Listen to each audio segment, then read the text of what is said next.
scary figures just been released this month, which show that sepsis is responsible. Get a load of this: 52,000 deaths a year in the UK, with hospital admissions in England alone doubling. Well, we have teacher Greg Keating with us today. He contracted sepsis last year and sadly had to have both his legs and 9 of his fingers amputated because of it. Alongside him, as you can see, Dr. Chris. Thank you so much for talking about this, Greg, because it's all about awareness that we're trying to help people with today. What happened to you? When did you become so ill? So it was January 2018.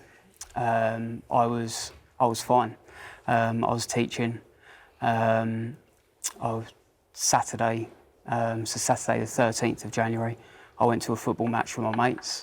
Went to the pub afterwards, had a curry. Sunday, usual stuff? Usual Saturday, stuff. yeah. Sunday, I woke up, I wasn't feeling too great. I thought it was just flu at the time. And as the day progressed on, I gradually got worse. I was vomiting. But I still just thought it was, flu, and woke up Monday morning, and my girlfriend spotted that my right arm had gone purple, the side of my face and just my cheeks. So she heroically, I don't know how she managed to do it. I must have been a dead weight, managed to get me into A&E. Because you were literally out of it by then. Yeah, I was completely unaware. And then, from my point of view, they put me into a coma, and a couple of weeks later, I woke up and, my legs were... Chris, you woke up not... What happened to him? What would have happened? Well, I mean, basically, septicemia, we used to call it blood poisoning. Septicemia, we now call it sepsis. And basically, it's a complication of an infection. And with Greg, he had the meningitis bug in his body.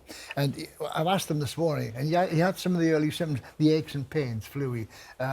You weren't happy with the light, you know. And it wasn't full-blown meningitis, but that bug was in his body and then gets into the bloodstream and then goes all over the body.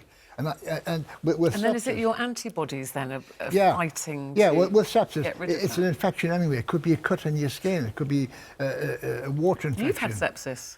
Yeah, I had sepsis, and look, and I'm okay. I mean, I was lucky. Mine was caused by a less lethal bug, you know.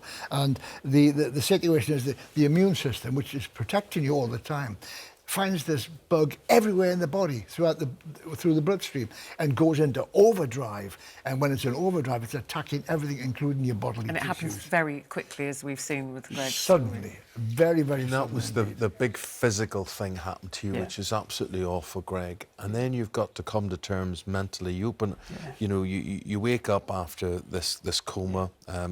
These amputations have happened to you. My friend, how do you begin to comprehend what had happened? I mean, when you were awake, you had all your limbs. When you wake up, you're in the situation. Yeah. Speaking to counsellors, I don't think that I'd be sitting where I am now at this point. And that was January this year? No, 2018. Right. Yeah, so last year. But you're back working back now, working back now. at school. Yeah, so... How did the kids react when you came back? Because they obviously knew, they were kept informed as what was happening. I'm sure they had a lot of questions I was really inquisitive about everything. But I'm happy to answer questions. So we just had chats about what happened, how I was at the time, and what I'm going to be like going forward. And they've been fantastic. So and I know you're waiting. Messages. You've got prosthetics, but you have yet another operation to go through. One of your one of my legs. They've just got to remove a little bit, just so I'm able to wear the prosthetics. I just got to mention this. I mean, look good. Greg's a computer teacher. Wow. And he's only got stumps of those fingers. And I've asked him, can they do prosthetic fingers these days? And yes, they can. The NHS will not pay for him to have prosthetic fingers. Why not, Chris? Isn't that disgraceful? Yeah. They'll do his legs, but not his fingers. His fingers are more important to him than his legs, in fact, you know? Well, listen, thank goodness you're here. Thank you so much for sharing that story, and we wish you well going forward with your operations, and it's great you're back at work. Let's talk about recognising the symptoms, because as we see, time is of the essence, isn't it? So they come on suddenly, and I've been through these. You can start with shivering, right? That you can't control, shaking. Rapid breathing. So we're going to get the list coming up. Okay, but the rapid breathing is so bad that you find it difficult to say, okay, shivering and shaking, the rapid breathing, so you can't say more than a few words. I'm trying to say to my wife, I've woken up, I'm shaking, I'm gasping, I'm trying to say 9, 9, Oh, 9. that bad, you can't catch your breath Couldn't at all. say 3 nines on the trot, yeah? Okay. And then after the rapid breathing, a sense of impending doom that you're going to die, right? Cold, clammy skin. Now, your temperature could be high, your temperature could be lower than normal. Pale, mottled skin, and Greg said the purple hue. and that sort of purple rash, it doesn't disappear when you press on it, which is one of the signs of meningitis, skin being involved with septicemia. And then find drowsy, confusion, but also, I mean, there's no single specific symptom of sepsis.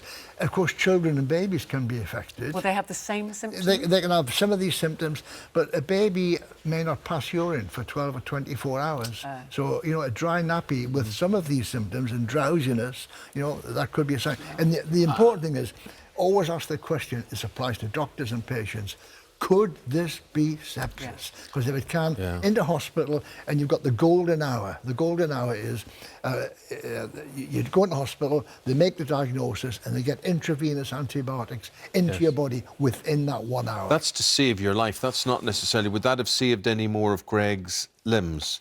May not have, because he's had a severe reaction through his vascular system. Where the tissues have died. And of course you got intravenous. And they got to you pretty quickly in terms of diagnosis. But there's nothing he could have done to prevent this, is there? I mean, no. So he couldn't predict he had this bacteria in his body. But the day before, when he said, you know, that he thought he had flu, But he thought he had flu. Feeling worse. Exactly. Most of us would do what Greg did. Go, not feeling great, go to bed, a couple of paracetamol, get a good night's sleep, I'll be fine. You're not going to go to A&E No. and think you have flu. But he also had sort of symptoms of meningitis developing. You didn't like the light. You were going under the duvet because the light annoyed you. That's one of the symptoms. I suppose hindsight's the wonderful thing, isn't it? Now you go, oh, yes, maybe I should have known that. Here's what I find confusing about all of this. Blood poisoning, I understand what that is. Septicemia, I understand what that is. Then this other word comes up, sepsis. Why are they reinventing what this is called? And is this not confusing? Do we now have 3 conditions here when actually we only have 1? Yeah, well, with septicemia and blood poisoning, you've got the bug in the bloodstream, and you may not get such a severe reaction. With sepsis, you can get a reaction without such a high population of bugs in the bloodstream. It can be the body just reacting that way. So it's actually been a bit more scientific in calling it sepsis. Got you, understand it. But tell you this, Greg, you are some boy. You are an amazing man, amazing fortitude coming through what you've come through. And also your lovely partner, Joe, who's seen you through all this as well. Been amazing, Yeah. And he was a guitar player before this. Well, hopefully you'll be a guitar player again. You'll get those fingers sorted out at some stage. I can't believe the NHS won't fund that. Disgraceful. Yes, absolutely disgraceful. Greg, really appreciate it. Thank you very much indeed for telling us your story. Dr. Chris, thank you for pointing out the warning signs with all of that, but it is all still a bit general, I suppose. Thank you very much. We'll put all that on our website as well if people want to check out those symptoms.